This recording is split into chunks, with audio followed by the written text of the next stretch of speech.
If you're in charge of a children's ministry program, these tips are for you.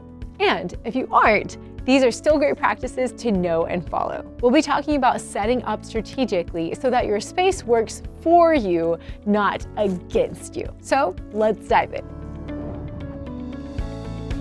Apart from quality of teaching, your classroom setup is one of the most important things that you have control over that can help your students learn. Our goal with this video is to give you crucial things to think through so that you can prevent as many distractions and disasters as possible. First of all, you'll want to assess your space, especially if it's not your own place. Are you going to be inside a church or a school? Or maybe it's a convention center, apartment complex, or public park. Wherever you are, if you're coming in as a guest, you should do your best to be respectful of the facilities. Ask whoever's in charge about the ground rules. What is allowed?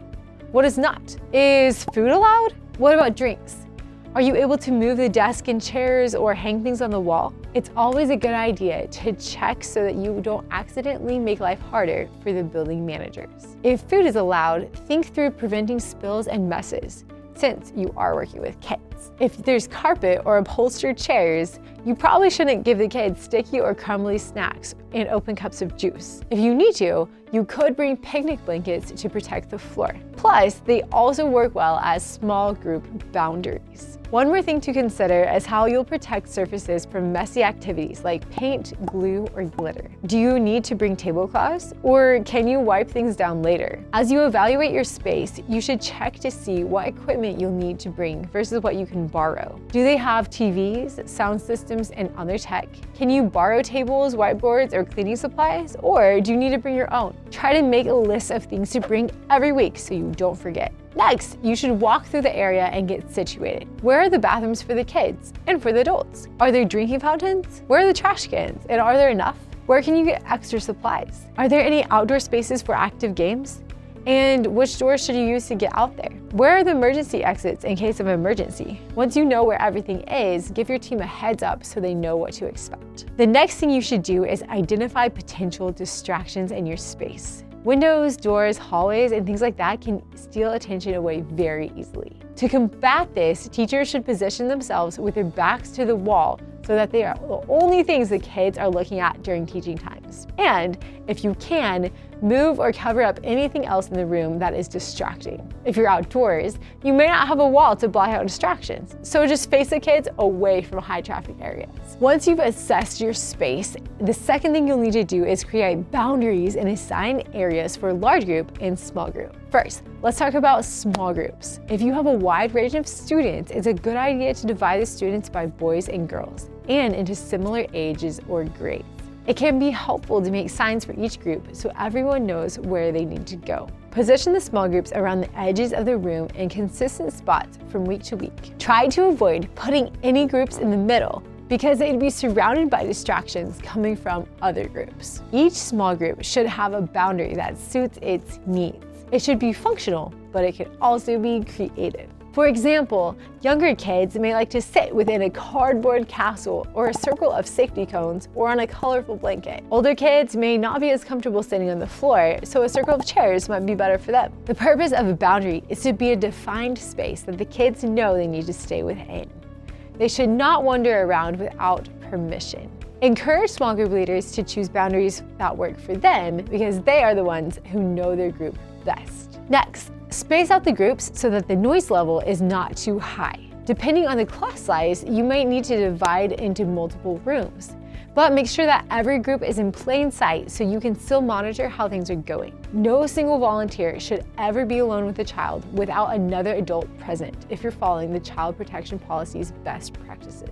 Now, let's talk about large group. You'll need some kind of boundary to mark where it is. If you use masking tape, you could create boxes or lines on the floor for your kids to sit on.